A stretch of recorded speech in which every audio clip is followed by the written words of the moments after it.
कहानी का नाम किराए का कमरा और करोड़ों का सपना। छोटे शहर गोरखपुर की तंग गलियों में एक पुराना किराए का कमरा था। दीवारों पर नमी, छत से टपकता पानी और फर्श पर बिछा पुराना चटाई का टुकड़ा। वहीं रहता था अमित, एक दुबला, पतला, शांत और नजरें झुकाकर चलने वाला लड़का। बाहर से देखने पर वह किसी आम गरीब परिवार का हिस्सा लगता, लेकिन उसके अंदर एक अलग ही तूफान पल रहा था। अमित का जन्म एक निम्न मध्यम वर्गीय परिवार में हुआ था। पिता रेलवे में मामूली क्लर्क थे और मां सिलाई करके घर चलाती थीं।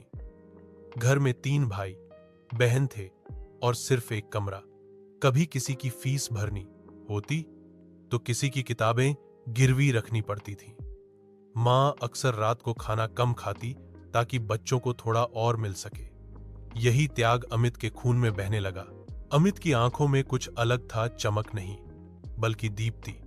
वो जब भी पढ़ता तो किताबों से बात करता, सवालों से बहस करता और खुद से लड़ता।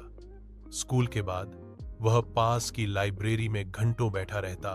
वही पुराना फटा बैग, झुके कंधे और एक अद्भुत संकल्प। कई बार भूखा पेट लेकर वह किताबों में डूबा रहता और घर लौटने पर सिर्फ मां की मुस्कान ही उसका खाना बन जाती। एक दिन उसने अपनी मां से कहा, मां, मैं आईएएस बनना चाहता हूं। मां ने सिर पर हाथ फेरा और कहा, बेटा, तू कोशिश कर, हम पीछे खड़े हैं। लेकिन बेटा, रास्ता आसान नहीं है। अमित ने तैयारी शुरू कर दी।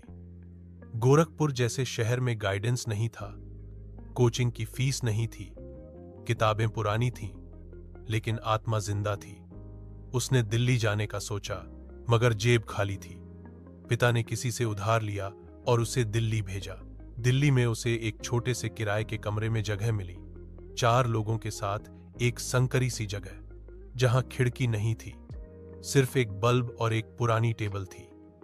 बाहर का शोर, कमरे की गर्मी और जेब की खालीपन, सब कुछ उसे तोड़ने की कोशिश करता। मगर हर सुबह उठकर वह आईने में खुद को देखता और कहता, एक दिन तेरी पहचान सिर्फ तेरा नाम नहीं, तेरी मेहनत होगी। दिल्ली में हर सुबह वह सबसे पहले सरकारी लाइब्रेरी जाता। पूरे दिन वहां बैठकर पढ़ता, नोट्स बनाता, पुराने प्रश्न पत्र हल करता। दोपहर का खाना अक्सर चाय और बिस्किट से होता और रात को मां की आवाज फोन पर उसकी थकान दूर कर देती। पहली बार जब उसने परीक्षा दी, वह पास नहीं हुआ। गांव के रिश्तेदार बोले, बेटा, अब कोई नौकरी देख लो। मां ने भी आंसू पोंछे और कहा, बेटा, कोई बात नहीं, फिर से कोशिश कर। दूसरी बार फिर वो दिल्ली लौटा, इस बार और ज्यादा आत्मविश्वास और तैयारी के साथ। पर किस्मत ने फिर मजाक किया। इंटरव्यू से एक कदम पहले वह रुक गया। उस रात वह बुरी तरह टूटा। कमरे की दीवार से सिर टकराकर वह घंटों रोया। फिर मां की चिट्ठी खोलकर पढ़ी, बेटा, तू सिर्फ हमारा सपना नहीं, तू कईयों की उम्मीद है, हार मत मान। उस रात वह नहीं सोया, पर अगली सुबह फिर तैयार हो गया। तीसरी बार उसने अपने आप को वैसा न बनाया जैसा परीक्षा चाहती थी, बल्कि उसने खुद को वैसा बनाया जैसा वह खुद बनना चाहता था। आत्मा से लिखे गए उत्तर, दिमाग से किए गए विश्लेषण और दिल से की गई मेहनत, सब कुछ मिलकर उसका रूप बदल चुके थे। जब परिणाम आया तो वह चुपचाप बैठा रहा। वेबसाइट पर रोल नंबर देखकर भी कुछ महसूस नहीं हुआ। बस चुपचाप मां को फोन किया और बोला, मां, अब तेरा बेटा अफसर बन गया। उधर मां ने सिर झुकाकर ईश्वर को धन्यवाद कहा और आंखों से बहती उस चुपचाप मुस्कान में सब कुछ था। आज अमित एक जिला कलेक्टर है। उसका वही किराए का कमरा अब भी उसके दिल में बसता है।